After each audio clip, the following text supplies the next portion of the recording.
22 e 23, nós vamos ver.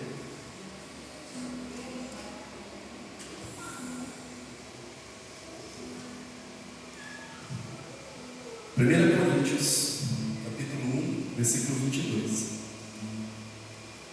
Diz assim: porque os judeus pedem sinal, e os gregos buscam sabedoria, mas nós pregamos Cristo crucificado, que é escândalo para os judeus e loucura para os gregos. Vou ler novamente para você. 1 Coríntios, primeira carta do apóstolo Paulo aos habitantes de Corinto, capítulo de número 1, versículo de número 22 e 23, que diz assim: mas nós, porque os judeus pedem um sinal, e os gregos buscam sabedoria, mas nós, a igreja, nós pregamos a Cristo crucificado, que é escândalo para os judeus e loucuras para o grego. Nesse texto, Paulo está mostrando que existem 3 povos distintos na Bíblia. 3 povos que Deus trata diferente com esses 3 povos na Bíblia. E eu posso provar. Se você quiser deixar o texto aí, é Lucas, né? Se você quiser deixar o texto. Que? Paulo fala assim, os judeus pedem um sinal. Quem é judeu? Todo descendente de Abraão é judeu. Eles falam, e os gregos buscam sabedoria. Os gregos na Bíblia é chamado de gentio também. E os gentios buscam sabedoria. Aí o versículo 23 diz assim: e nós? Nós quem? A igreja. Quem é que prega Cristo crucificado? É a igreja. Mas nós pregamos a Cristo crucificado. E isso, pregar Cristo crucificado, é escândalo, tanto para os judeus, como é loucura para os gentios. Quem é gentio? Todo mundo que não é judeu. E quem é cristão? Aquele que aceita a Jesus. Se você aceitou a Jesus, você se torna cristão. Tem uma toalha. O cristão é todo aquele que aceita Cristo. Por isso é chamado de cristão. Obrigado. A gente costumava falar que era crente, mas parece que é vergonha hoje em dia falar que você é crente, né? Hoje em dia ninguém fala mais que é crente. Tem uns crentes no remédio, né? No trabalho ninguém sabe que ele é crente. Ninguém sabe. É o crente Raimundo, pé na igreja e o pé no mundo. Então nós temos 3 povos aqui: os judeus, o gentio e a igreja. Perceba que Deus trata diferente com esses 3 povos. O povo escolhido foi o povo judeu, irmão. E não me pergunte por quê, eu não sei dizer por que Deus escolheu os judeus. Mas Paulo bate no peito e fala assim: vocês são judeus? Perguntando para os gentios. Os gentios falam: não. Eles falam: é de vocês que nasceu Cristo. Não, é de nós, é dos judeus. E Deus tem um plano para os judeus, um plano diferente do que Ele tem para os gentios e do que Ele tem para a igreja. A promessa de salvação era para o judeu primeiro. Mas aí o judeu não quis essa salvação. O judeu, quando Jesus chegou, e Jesus falou assim: eu sou o Messias, eu sou o escolhido, eu sou aquele que de mim as profecias pronunciam, eu sou aquele que de mim fala as escrituras. Eles falaram assim: não, você? Jamais. Nós não queremos que você reine. E Jesus, várias vezes ele falou para os judeus: olha, presta atenção, sou eu. Eu já enviei profeta para falar para vocês que sou eu. Que é um texto, põe aí em Lucas 13, 34.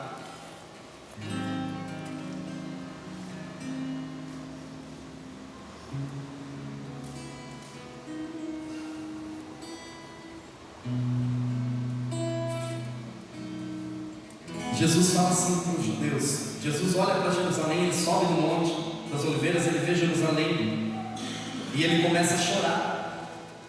E ele fala assim: Jerusalém, Jerusalém, que mata os profetas e apedrejas os que te são enviados.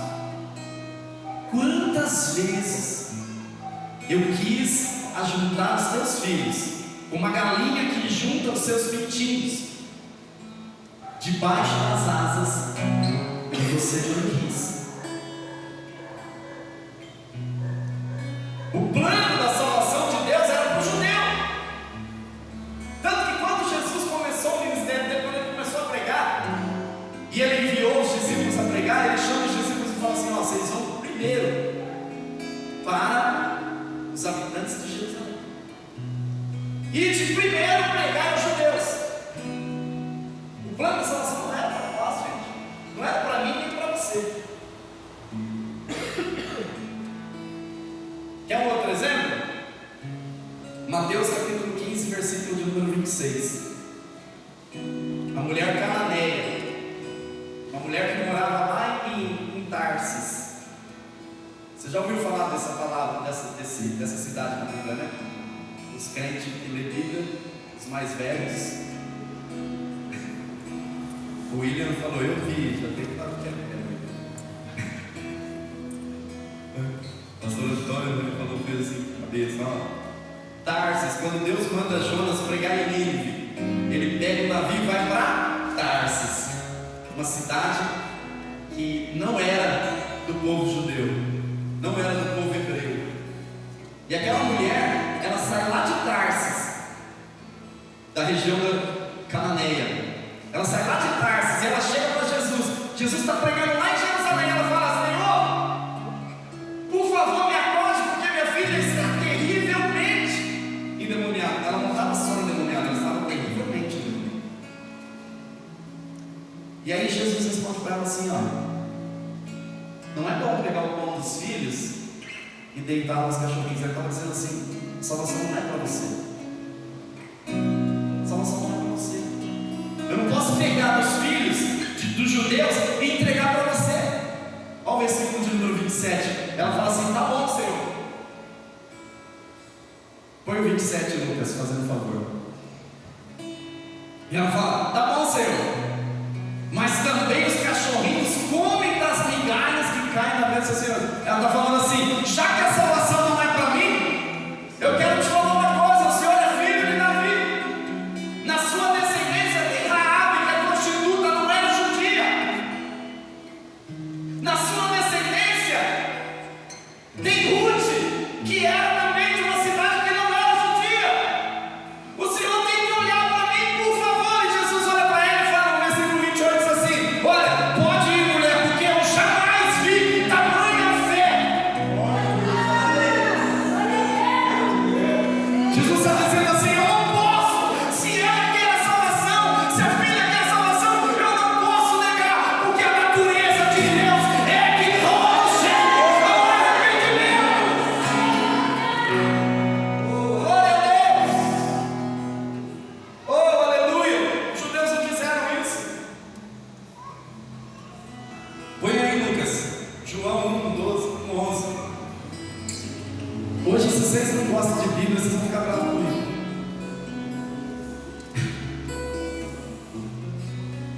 Eu vi os irmãos com Bíblia ali, física, né? Falei: que gostoso, você tanto tempo a gente não vê Bíblia física, né? Tem no celular, hoje, em todo lugar. A Bíblia entra em todo lugar, mas não é aberta em todo lugar. Você tem vergonha de carregar a Bíblia? Você tem vergonha de pregar o nome de Jesus?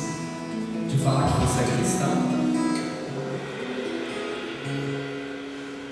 E olha o que diz 1 João, capítulo 1, versículo 11, diz assim, ó: ele veio para os seus, ele veio para os judeus, mas os judeus não o receberam. Aleluia. Se você continuar lendo o versículo 12, ele diz assim, ó: mas obrigado, O William está aqui pegando as crianças da quinta série lá, conversando. Puxa a orelha dele. Mas a todos quanto o receberam, deu-lhes o poder. Percebe que a Bíblia não diz deu-lhes o direito de serem feitos filhos de Deus? A Bíblia escreve deu-lhes o poder. Dá para pensar? Deu-lhes o poder. Por quê? Porque se a Bíblia escreve, se João escreve, deu-lhes o direito de receberem, o versículo, deu-lhes o direito de receberem e não o poder. Direito eu posso tomar. Ah, mas o pastor Antônio tem o direito de ficar sentado aí. Aí chega o William e fala para ele: não, pastor, dá licença aí, a cadeira é minha. Tirou o direito dele. Um direito qualquer juiz pode tomar. A gente tem direito de fazer culto aqui.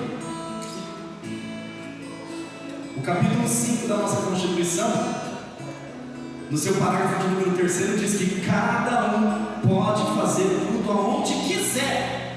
É direito nosso. Mas o ministro da Justiça está querendo tirar esse direito. Logo, logo você não vai poder fazer culto. Logo, logo você não vai poder falar de Jesus. Direito eu posso tomar. E agora poder? Alguém toma de você o poder? Você tem todo o poder na presença de Deus. Você pode, você é filho dele, filho dele. Ninguém tira o poder que você tem diante de Jesus. Aleluia. Assim que o judeu não quis, Jesus abriu a salvação. Jesus falou: vocês não querem? Não vou ficar chorando por causa de vocês, não. Vocês não querem? Tudo bem. O plano da salvação para vocês vai ficar suspenso. Foi isso que Jesus falou para os judeus. Quer um exemplo? Mateus 22. Põe aí, Lucas. Mateus 22. Nós vamos ler do 3 ao 9, tá?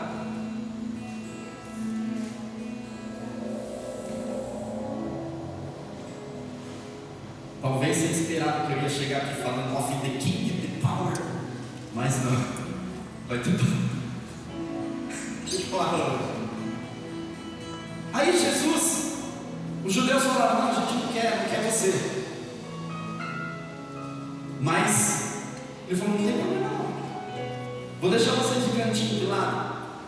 Quando eu digo isso, eu estou me referindo às 70ª semana do livro de Daniel. Você vai encontrar isso que eu estou falando lendo o livro de Daniel, capítulo número 9. Fala das 70 semanas. Jesus falou: deixa vocês aí. E aí ele conta essa parábola. Olha só, olha, agora com esse entendimento que você tem, vamos ler essa parábola, olha só. E o rei deu uma festa. E aí o versículo 3 começa assim: e ele enviou os seus servos a chamar os convidados para as bodas, e esses não quiseram vir. Versículo 4. Depois ele enviou outros servos: dizei aos convidados: eis que tenho o meu jantar preparado, os meus bois cevados já mortos, e tudo já está pronto, vem para as bodas. Versículo 5. Eles, não fazendo caso, foram um para o seu campo, outro para o seu negócio. Versículo 6. Outros apoderaram-se dos servos e os ultrajaram e mataram.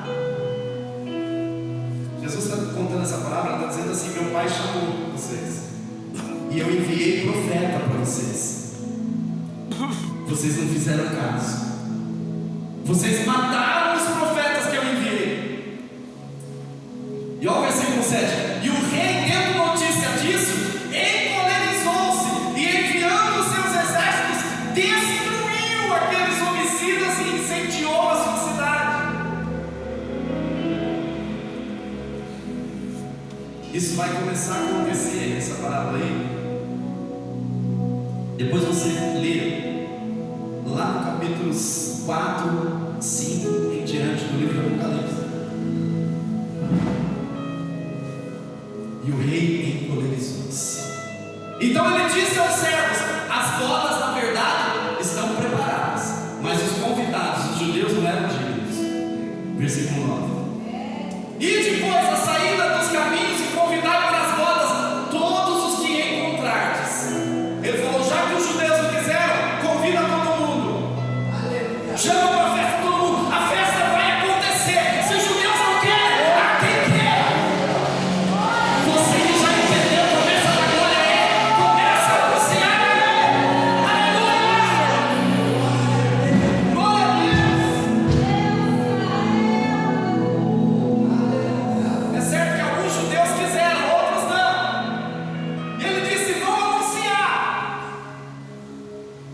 Porque tem gente que quer, as bodas vão acontecer, irmão. Querendo ou não, querendo o mundo ou não, Jesus vai voltar, a igreja vai subir, querendo o mundo ou não, querendo o céu ou não.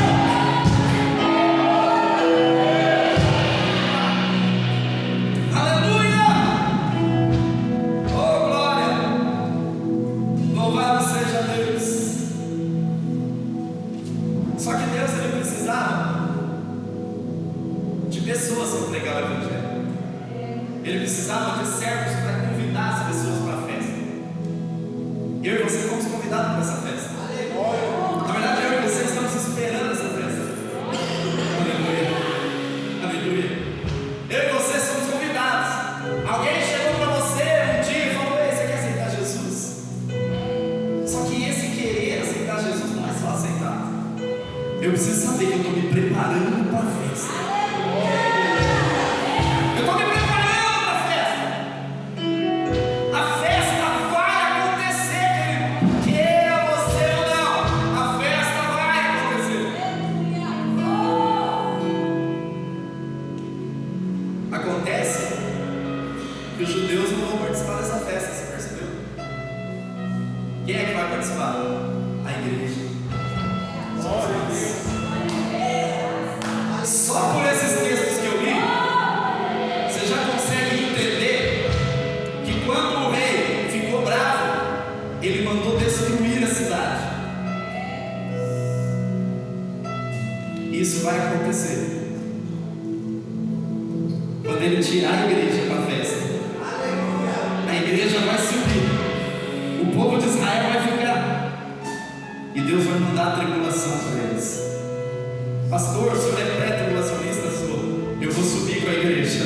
Se você quiser ficar, se você é pós, fica. Se você é pré, vem comigo que nós vamos adorar as portas do poder. Aleluia!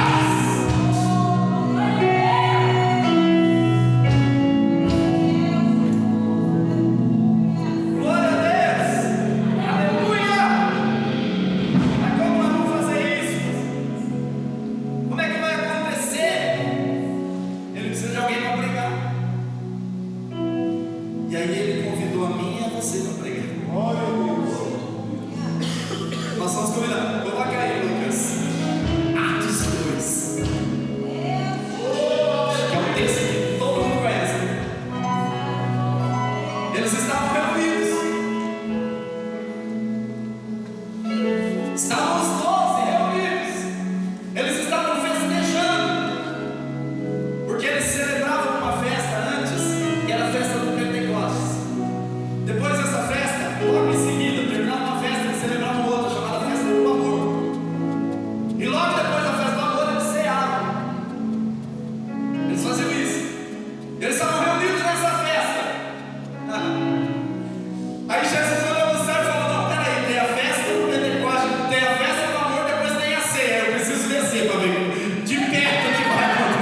vamos lá, versículo 6.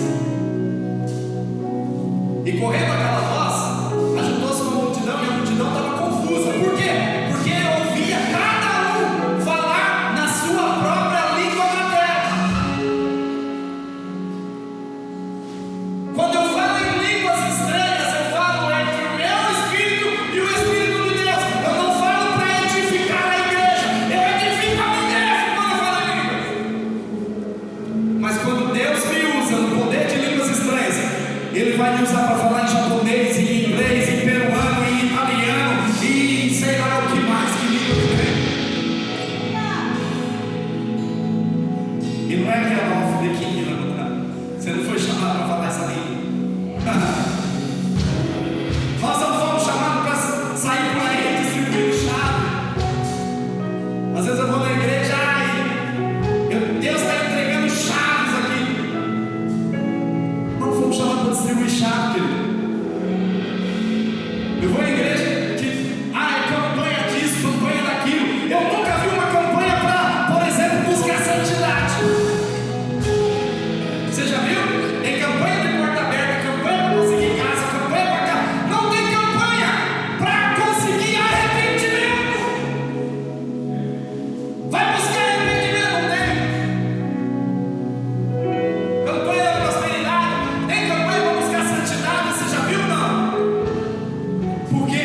Porque a palavra não está sendo pregada e nós somos chamados para pregar o Evangelho. É nós. Deus falou, a seara é grande, tem mais gente para vir, mas os ceifeiros são poucos. Aleluia. O Evangelho do Reino e a volta de Jesus, eu sou chamado para pregar. Se você não ouvir essa mensagem, e você ouve uma mensagem que te infla, que você sai dizendo,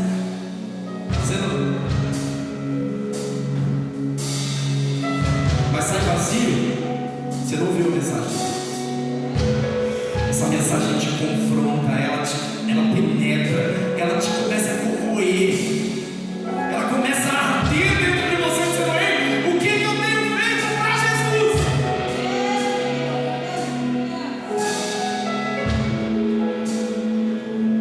O que eu tenho feito? Aí se você olhar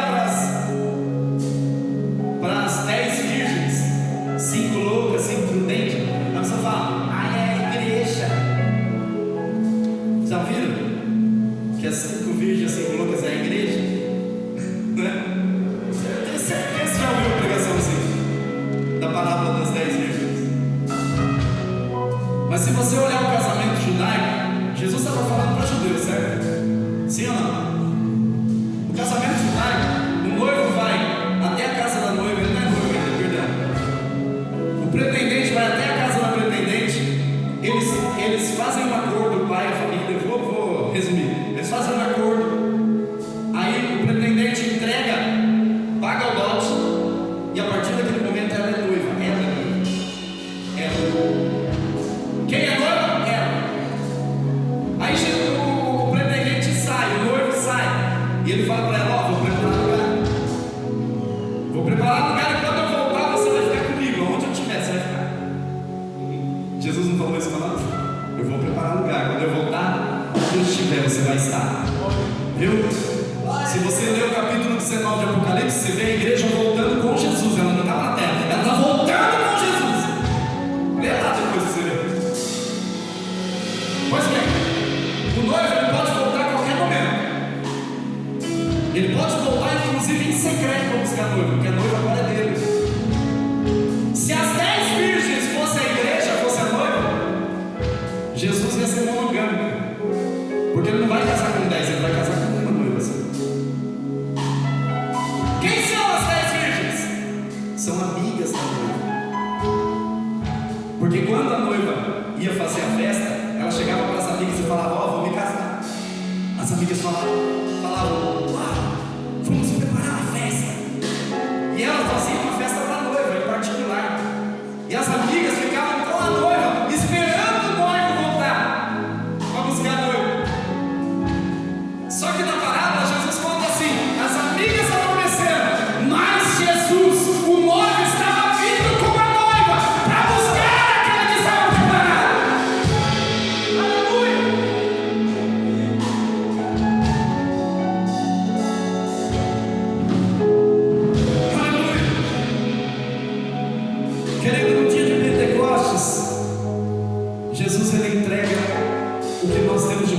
precioso, o Espírito Santo. É Ele, o Espírito Santo, que olha para você, que olha dentro de você e fala assim: você é pecador. Você é pecador. Ou tem alguém que não é pecador aqui? Exceto a filhinha, as filhinhas do vídeo. Exceto as criancinhas ali, todo mundo é pecador. E é o Espírito Santo que olha para mim e para você e diz: ei, você é pecador. Cuidado, porque vai ter um juízo aí. As bodas estão prontas e só vai entrar quem tem vestes brancas. Lembra aquela parábola do rei que nós lemos agora há pouco? Se você continuar lendo ela, depois você lê na sua casa lá. O rei vai chegar e vai começar a olhar os convidados. E ele olha todo mundo e tem um cabra lá. E tem um adulto lá que ele não está com roupa nupcial. Ele quis entrar na festa, mas ele não tinha roupa. Você já viu pessoa assim? Canta bonito, prega bonito, mas não vai entrar no céu. Fala que é uma maravilha. Quando ele prega, parece que mas não vai entrar no céu. O rei chega para aquele homem e fala assim: amigo, cadê tuas vestes? Onde estão tuas vestes? E aquele homem, ele fica mudo. Ele fica mudo. Ele não tem o que falar. Ele está diante do rei. Aí o rei olha para os soldados e fala assim: pega ele. Não, pega ele aí. Joga lá no lago do fogo. E aí eu fiquei pensando assim. Falei: rapaz, o que o cara fez? O cara só não estava com roupa. Merecia ser jogado lá no lago de fogo? Aí Deus, o Senhor é muito mal. Eu pensei assim, eu falei: cadê Deus? Nosso mundo ficou mal ali. Porque imagina, ele só não tem roupa. E é justamente isso. E é sobre isso. É sobre ter as vestes. Não é isso aqui não. Terno, gravata, a toquinha. O menino estava bonito hoje, a toquinha. Eu vi ele cantando, deu tanta vontade de pegar a menina no carro lá para colocar. Falei: eu vou ficar igual a ele. Aí nós dois gordinhos, simpatia. Eu falei: não, vai dar certo. Não é veste. É vestimento espiritual. Existe um povo pregando aqui na terra que Jesus vai voltar. E eu não sei se todo mundo aqui é crente, mas a única coisa que você tem que fazer para entrar no céu é aceitar a Jesus, o sacrifício dele por você. E aí quando você aceita, o Espírito Santo entra no seu coração. Ele transforma a sua veste. Ele tira a veste rota e coloca uma roupa nova, um novo vestimento, uma nova vestidura, vida nova para você. Era isso que aquele rei estava falando para aquele homem: você não tem vida em você. Tu não tem o Espírito Santo em você. E eu não quero quem não tem o Espírito Santo. Sai daqui! E muitas pessoas falam assim: pastor, Deus não vai fazer isso porque Deus é amor. Deus não vai mandar ninguém para o inferno porque Deus é amor. E eu conversava esses dias com a Madu, falando sobre os atributos de Deus. Eu tenho até aqui, vai. Até terminar aqui? Glória. Não, agora. Primeira palavra que já termina. Eu estava conversando com a Manu e a gente estava falando justamente sobre isso. Sobre ter vestes. É claro que em outra forma eu conversei com ela. Mas se você não tiver preparado para subir, quando o Espírito Santo entrar no seu coração, transformar você, a festa vai acontecer. Aí se você não não aceitar, cara, se tu não aceitar, não tem outro destino. Aquele que recebe Jesus é transformado. Tem alguém que não é crente aqui? Não precisa levantar a mão, mas eu quero fazer um convite especial para você. Aceita Jesus. Tem alguém que está na igreja, mas não está com a veste preparada? Deixa eu te contar uma coisa a respeito da noiva. Lembra que eu falei que ela fazia a festa com as amigas? Lembra? Que as amigas faziam festa com a noiva? Lembra que eu falei? Sim ou não? Muito bem. Nessa festa, elas amassavam vinho. Elas pisavam a uva. E a noiva, é tradição, ela se vestia de branco, com os pés descalços, e ia pisando a uva. E ela erguia o vestido, para o vestido branco não ser manchado pelo vinho, que as mulheres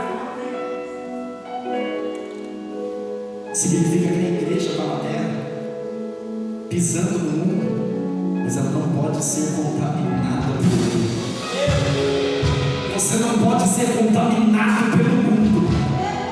Você é obrigado a viver no mundo, mas você não pertence mais a ele. Você faz parte da noiva. Jesus vai voltar a buscar a noiva.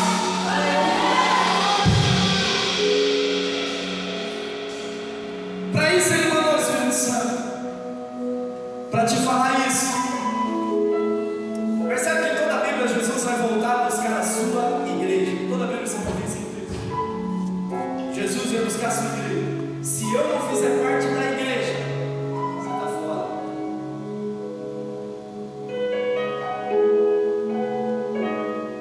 E Deus, Ele é amor, sim. Mas Deus também é justiça e santidade. Eu falava com a Manu sobre os atributos de Deus. Quais são os atributos de Deus? Deus é amor, Deus é sabedoria, Deus é santo. Tem alguns atributos que ele não dá para ninguém. A onipresença, a onipotência e a onisciência. Deus não divide esse atributo com ninguém. Ninguém é onisciente, ninguém é onipotente, ninguém é onipresente. Só Deus. O diabo não é onipresente, viu, crente? Tem crente que vive com medo do diabo, que eu nunca vi. Tem mais medo do diabo que de Deus. O diabo não é onipresente. Ele não pode prever os seus pensamentos, ou o que você fala. Deus não deu a onipresença dele para ninguém. A onisciência, saber coisas que Deus não deu para ninguém. Mas tem atributo que ele se repartiu como homem. A santidade, por exemplo. Ninguém é santo em sua totalidade, mas nós podemos ser santos como Deus é santo. Por isso que o texto que eu mais gosto da Bíblia é: buscai a santidade, sem a qual ninguém, sem a qual ninguém verá o Senhor. Vamos ler, falar o texto inteiro, né? Busca a paz com todos e a santidade, sem a qual ninguém verá Deus. É tão gostoso vir à igreja, mas você tem que ser santo. É tão gostoso trabalhar, mas você tem que ser santo. É tão gostoso cantar, mas você tem que ser santo. É tão gostoso tocar, mas você tem que ser santo. Sem santidade você não vai ver a Deus.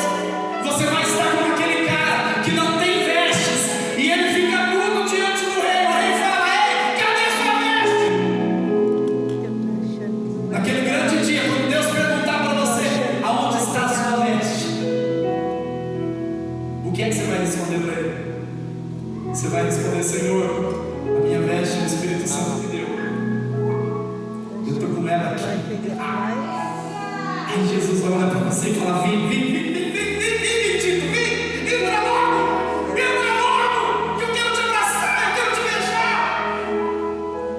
Ou você vai ficar mudo igual aquele homem e vai ver os anjos te pegando pelo braço, te jogando no ferro. Eu tirei o som para não mexer no celular. Será que vai? Por mais que seja dura essa palavra, eu não tenho compromisso com ninguém aqui. O pastor não me deu palavra especial para pregar. pensando comigo, né? Aí ele me convida de novo para pregar aqui. Ele disse: a mensagem vai tocar no meio do carro de vocês. Mas eu tenho o compromisso de pregar a verdade. Doia quem doer. E se essa palavra aqui está tocando no teu coração, se você não é crente ainda, aceita a Jesus. Aceite a Jesus. Aceite a Jesus. Pastor, eu já aceitei. Ore um pouco mais, jejue um pouco mais, se consagre um pouco mais, santifica. Ora um pouco mais. A minha esposa, ela faz uma devocional todo dia de manhã, né? E aí eu levanto que nem um trator. Eu gosto de dormir, então eu acordo faltando 5 minutos para sair de casa. Não, 5 eu exagerei, né? Mas eu saio 8h50 de casa e eu acordo 8h20. Aí toma banho, escova os dentes, se troca e toma café e tudo sobra. E eu vejo ela fazendo a devocional e eu comentei com ela hoje. Eu falei: eu preciso fazer isso aí. Eu vou acordar mais cedo, nós vamos fazer isso aí. Eu preciso mais de Deus.